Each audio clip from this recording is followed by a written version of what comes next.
So I'm here to talk about the connections that our little school is making with APD. But I think to understand how we got to this point and understand the things that we're doing, it's really rooted and parallels the way the school came to be at all. And it's rooted in those ideas of relationship and problem solving, right? Ways to do things better. So the story of our little school is tied to my story. My story is not the story of the school, but it gives a good indication, it gives a good example of why it started. So my son was born with hearing loss, and it threw my family into this world that we were not familiar with. And I got to be real honest, we didn't pay attention to it before we were in it. But all of a sudden, finding ourselves in it, we were awakened to the things that weren't happening. So for the first 5 years of Ben's life, we were in and out of different educational systems, some okay, some not really good, and we knew within 5 years, by the time we turned 5, that things had to be different. And so we found ourselves sitting at our kitchen table with well-intended, big-hearted educators and a lot of desperate parents looking for a better way. And so that's how our school, that was the inception of our school. Those discussions turned into applying for and writing a charter application and getting it approved. So the school is rooted in the right place. It's based on the ideals of what should be happening around these kids, and it was brought to life by the relationships of the people that were at that table. So as we got approved and started the school, I don't think any of us understood what we were giving up what a school gives up when they become, or what people give up when they become an independent charter school. Because once you step away from the district, you give away an infrastructure that you kind of take for granted, right? You give away things around facility, maintenance, and security.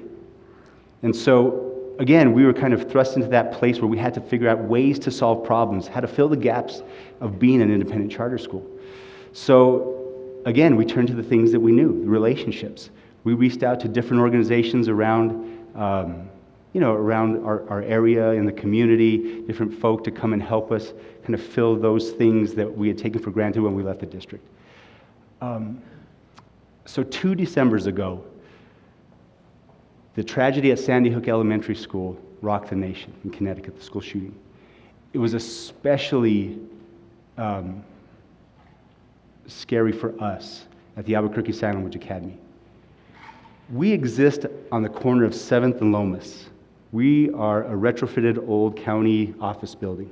We have no perimeter fence. Our kids, twice, sometimes 3 times a day, walk very orderly and safely to the elementary school that's behind us for recess, right? So it's a beautiful kind of community feel to our place. But after that tragedy, it really made us think about that idea of school security. What do we do? And in that kind of way to be proactive about stuff, we were thinking hard.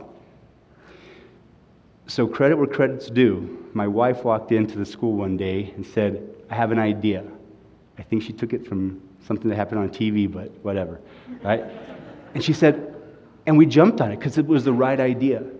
And the idea was that we reach out to APD and offer our facility as a welcoming place for basic needs, right? We had cold water, we had coffee in the morning, we had bathrooms they could use, we had air conditioning in the summer, we had heat in the winter, we had Wi-Fi, they could stop by and work on reports. And in return, we had police presence. We had a police car parked in front of our building that let people know, hey, they're close, right? Police officers are close. But even more than that, we had access to a human being that was on patrol.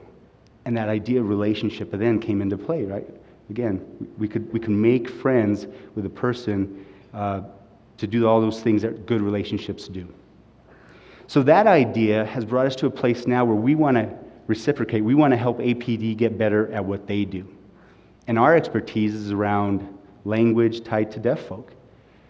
So what we're trying to do now is set up a training plan where we can step in and train APD in fundamental language around American Sign Language for deaf folk to help them do their job better. Because when you think about it, right, the tension associated with a routine traffic stop, right, and connect that to a person who can attend to verbal commands and doesn't have the ability to maybe tell you why they can't attend to a verbal command, that's just a recipe for disaster. So we want to get ahead of that and help out in that area.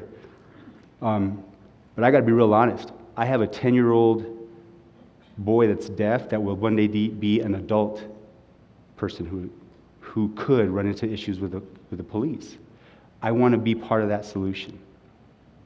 So my staff always teases me that I can't give any type of talk, I can't tell a story without going into a sports story, because I'm a former coach. One of my players is here, by the way, I just saw him. And this is true, so you're in for it right now. As a high school basketball coach, I watched a ton of game film. And one of the lessons that I took from that practice was that the most valuable button on the VCR was the rewind button. And the reason being is that it allowed me to start from the place that made me crazy because we gave up the layup that lost us the game. But as I rewound that, right, I found, that's where this breakdown led to that result. But then I said, wait, let me rewind a little more. I said, no, that's the breakdown that led to this breakdown that ended here. But I said, wait, no, even more. So I was able to go back and find the root, right, the cause that started. This is where it started. This caused this breakdown to that bad result. So as I think about the things we're doing with APD, I ask myself, am I going far enough in solving this problem that addresses a root? And I think if I'm not all the way there, I think I'm close. And the reason being because what we're trying to establish with APD is a relationship, a healthy relationship that does those things, right? Dispels fear, builds trust, attacks ignorance, all those things. We want APD as our protectors in our community. And in return, we want to help APD do their job better. That's our little story. That's the story of our little school. And I think there's a lesson that maybe the bigger community can take from that. Thank you.